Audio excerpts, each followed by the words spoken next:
Esta es la manera en cómo lo argumenta Santiago Krill, y vamos ahora a un enlace con el consejero electoral Jaime Rivera. Maestro Jaime Rivera, muy buenas tardes, gracias por acompañarnos.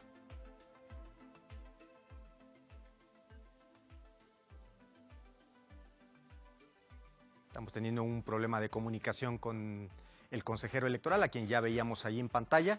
Consejero, ¿nos escucha? Muy buenas tardes. Buenas tardes, Francisco. Muchas gracias por esta oportunidad de conversar con su audiencia, con los lectores, y estoy a sus órdenes. Al contrario, muchas gracias. Consejero, pareciera que con estos resultados de esta encuesta, el INE se estaría dando lo que comúnmente se conoce como un balazo en el pie. Es una encuesta que contiene muchos reactivos. Uno de ellos es una pregunta general sobre acuerdo o desacuerdo con las propuestas del presidente, y van enumerando cada una de estas propuestas. Disminuir el número de diputados, disminuir financiamiento a los partidos, disminuir gasto electoral en general y, entre otras, cambiar el método de designación de los consejeros electorales. Concretamente, de hecho, no se hace la pregunta sobre cuál método de selección de los consejeros es el mejor. Simplemente dice, se pregunta, ¿está de acuerdo o en desacuerdo con la elección popular de los consejeros electorales? Hay que señalar desde un punto de vista de métodos de encuestas, y permítanme decir, sin jactancia, pero entre paréntesis, que he sido especialista en encuestas electorales en particular, que hay un problema en la formulación de la pregunta, y esto se llama deseabilidad social. Si a alguien se le pregunta sobre lo que casi todos dicen, casi toda la gente dice preferir o aplaude, aunque no lo haga en realidad, esto sí, o no disponga de información, esto o no se le ofrezcan alternativas, entonces puede crearse una falacia de respuesta. Por ejemplo, en encuestas electorales, casi todos dicen que se debe votar. De hecho, muchos dicen que votaron en la elección anterior, cuando todos sabemos que los que declaran haber votado en la elección anterior son más de los que en realidad acudieron a las urnas. Eso es fácil de comparar con los resultados anteriores. O, por ejemplo, bueno, sabemos que solo vota un poco más de la mitad generalmente en las elecciones, ¿no? Algo semejante pasaría si se preguntara sobre la elección, sobre la deseabilidad de la elección de los secretarios de Estado del presidente, o sobre todas las secretarías de los gobernadores, o sobre los jueces, o incluso que se preguntara sobre la conveniencia de elegir popularmente a los árbitros de un juego de fútbol. Mucha gente ante una pregunta como esa diría, sí, que se elijan así. Hay un problema de diseño de ese reactivo cuando, a contrapelo de otros reactivos a los que me puedo referir enseguida, de la misma encuesta, aquí solo se dice, ¿está de acuerdo o en desacuerdo con disminuir diputados? Sí. Disminuir gasto electoral, sí. Disminuir todo. Bueno, una serie de reducciones sin alternativa y sin contexto. Y hay que decirlo, después de algunos años de intensa propaganda desde el poder público, desde el gobierno con todos sus recursos, en contra de la representación política de la ciudadanía, por ejemplo, en la Cámara de Senadores, en la Cámara de Diputados.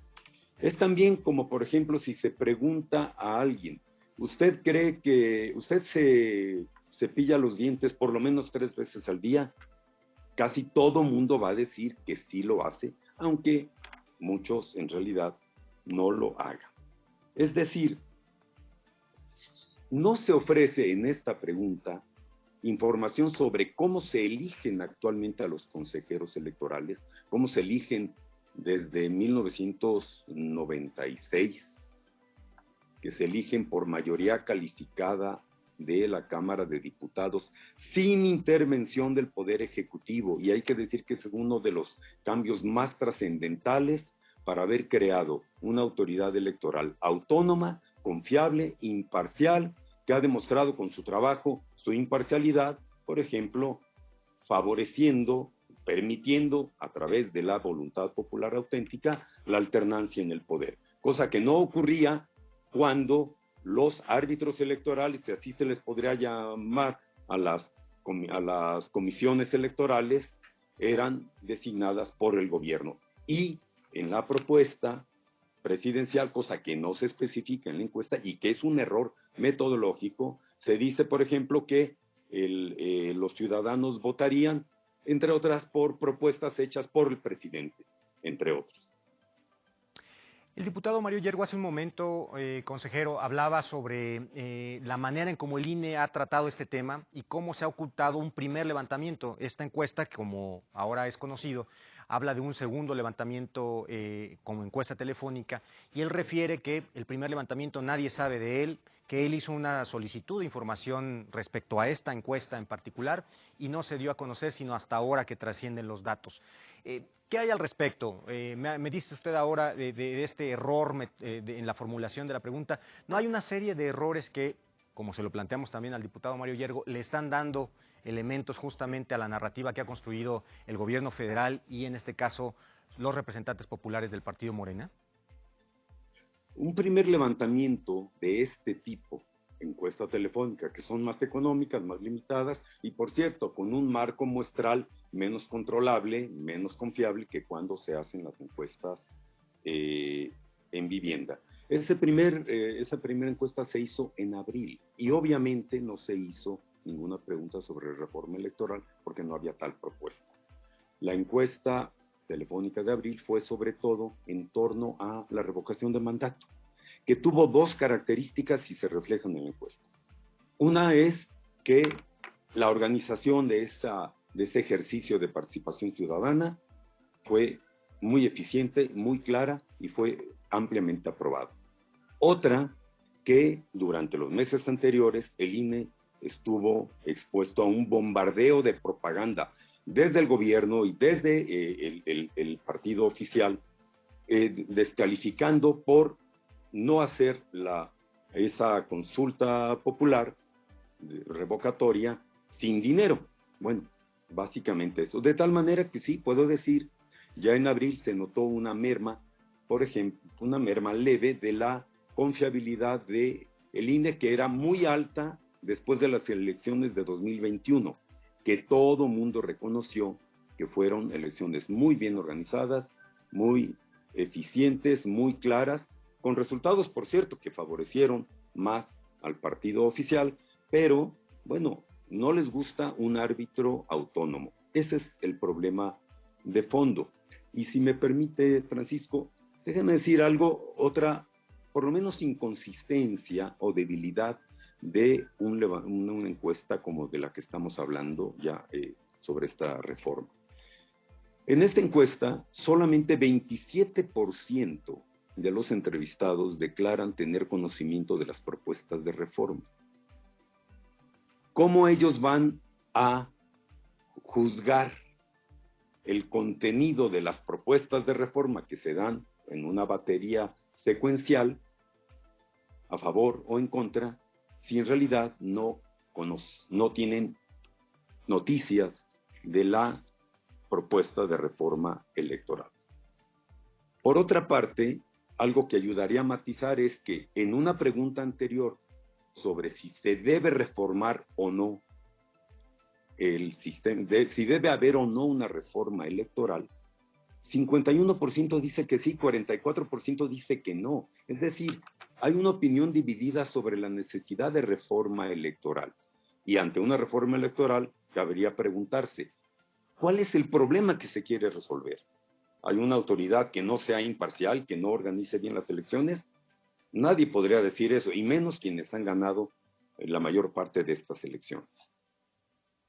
¿Cómo se está tratando el tema al interior del Instituto Nacional Electoral? Pareciera que el día de hoy, pues obviamente en un día hasta cierto punto no había actividades, hasta donde tenemos entendido, en el Instituto Nacional Electoral. Es decir, ¿cómo se está procesando? Usted me habla de un problema en la formulación de la pregunta, un error metodológico de alguna u otra forma. Supongo que internamente se estará tratando o se estará tomando algunas consideraciones respecto a los responsables de haber hecho esta encuesta.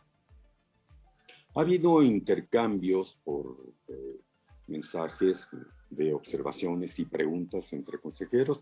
No lo hemos tratado todavía de manera formal.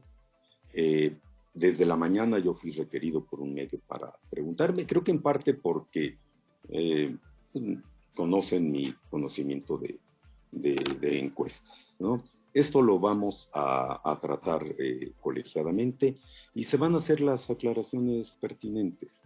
Vale la pena, si me permite todavía, Francisco, mencionar algunas otras inconsistencias que tiene esta encuesta, que sí nos hablan, déjenme decir entre paréntesis, por supuesto, nos hablan de algunos errores desde el encargo de la encuesta. Obviamente esas encuestas no las hace el INE, se encargan a una empresa encuestadora, pero creo que desde la encomienda hubo una falta de precisión de qué se quería conocer. Pero, por ejemplo, si la opinión sobre la necesidad de una reforma electoral está casi dividida por mitad, cambiar la designación de consejeros implica una reforma electoral, y además, entre nosotros podríamos decir, de carácter constitucional. Esto no se toma en cuenta, ¿no? Hay, por ejemplo, hay una inconsistencia notoria. En una pregunta anterior, que se encuentra en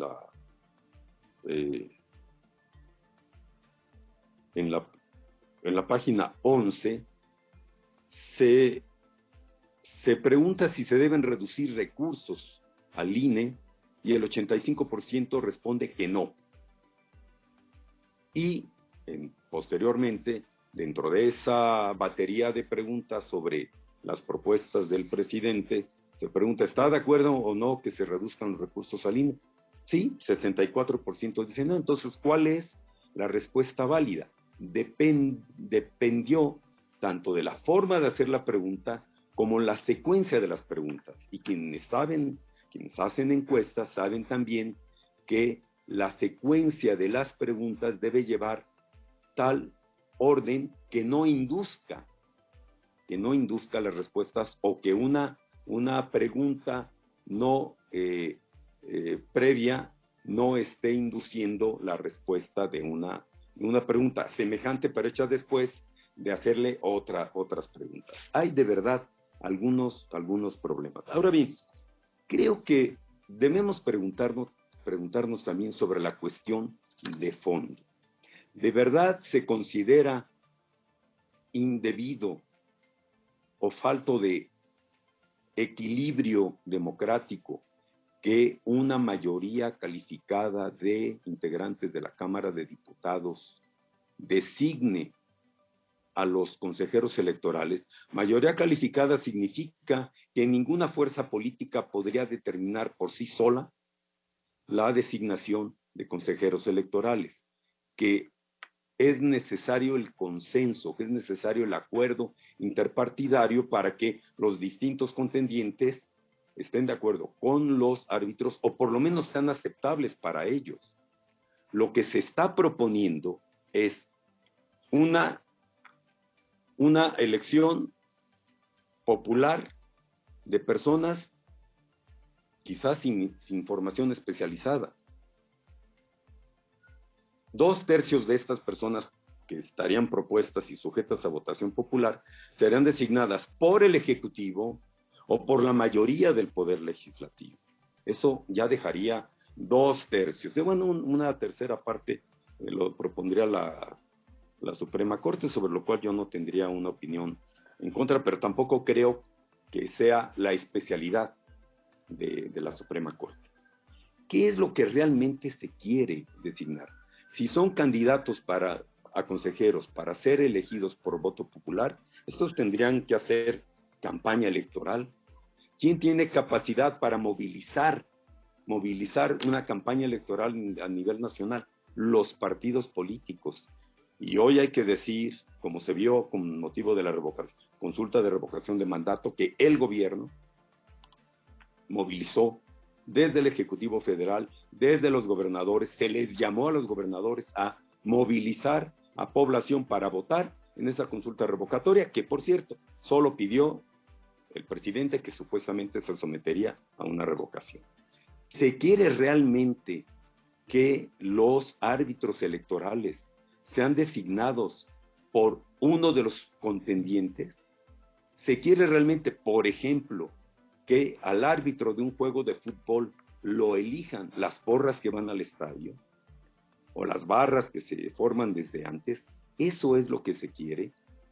Esa es una pregunta que deberíamos hacernos, porque esa es la cuestión de fondo. ¿Se quiere conservar o no la autonomía, la imparcialidad y el profesionalismo de la autoridad electoral? Esta construcción institucional que lleva más de 30 años, se quiere borrar, y cabe preguntarse, ¿para llegar a dónde?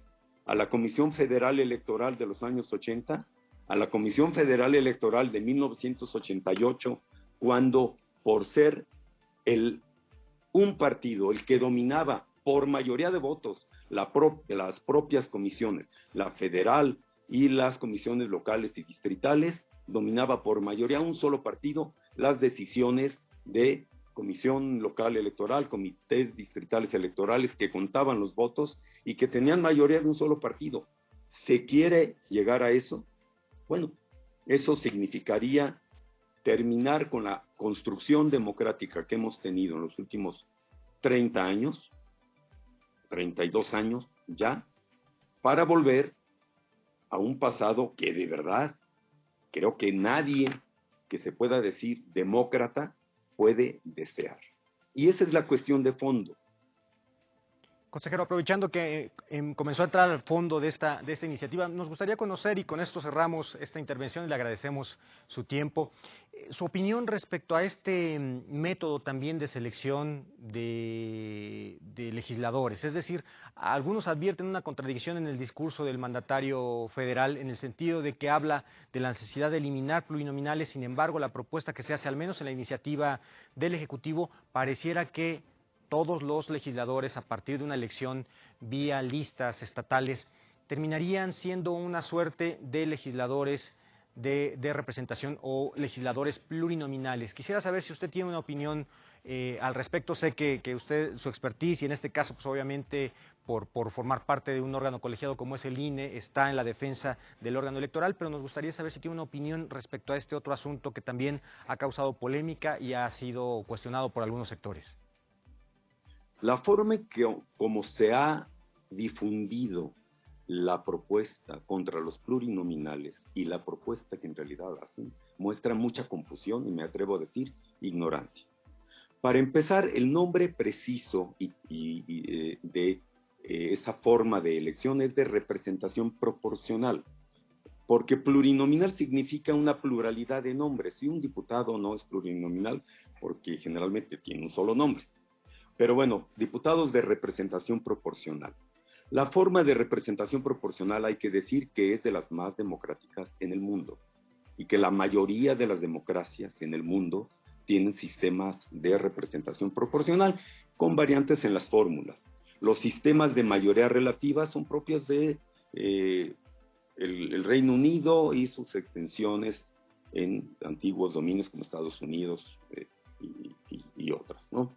Bueno, la propuesta que está haciendo el Ejecutivo es que se acaben las listas de representación proporcional en 5 circunscripciones, con 40 diputados en cada circunscripción, por una lista de representación proporcional en cada entidad federativa. Y hay que decir, y ahorita explicaré por qué, hacer listas por cada entidad federativa se traduce en una representación muy poco proporcional, porque favorecería notablemente al partido mayoritario y acaso a los partidos medianos. Excluiría por completo a los partidos con menor votación, Pongamos un ejemplo, Aguascalientes, con 3 o 4 diputados. ¿Cuál sería la fracción de votación que necesitarían para adquirir un diputado? 25% o 33%. O Colima, con solo 2 diputados, o Campeche con solo 2 diputados, ¿cuánto costaría, llamémoslo así, cuánto costaría en votos un diputado? Cerca del 50% o fracciones muy cercanas a esto. Todos los partidos con menos de 20% a nivel nacional y quizás en muchos estados quedarían excluidos. ¿Eso es lo que quiere? Parece que sí. Y hay que decir, hay una regla general a nivel mundial en los sistemas electorales, incluso de representación proporcional. Cuanto más grandes son las circunscripciones, mejor se puede alcanzar la correspondencia, la proporcionalidad entre votación y representación parlamentaria. Cuanto más pequeñas son las circunscripciones, menos proporcional es la relación entre votación y número de escaños. De tal manera que, primero, aparte de la confusión verbal, yo no sé por qué los confunden, bueno, supongo que algunos expertos se los podrán explicar, pero por otro, la intención o el efecto, por lo menos, indudable que tendría 32 por cada entidad federativa, sería excluir prácticamente por completo a todos los partidos menores que representan a una parte de la sociedad, a una parte de los electores, quedarían fuera. Y favorecería muy notablemente para provocar una enorme sobrerepresentación al partido mayoritario, que hoy tiene sobrerepresentación y que así podría aumentarla más.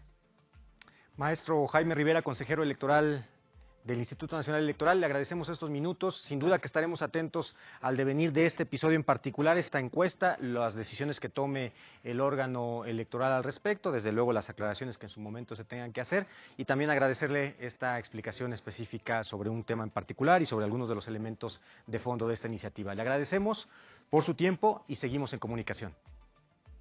El agradecido soy yo. Buenas noches. Muy buenas noches, maestro Jaime Rivera. Y bueno, como hemos venido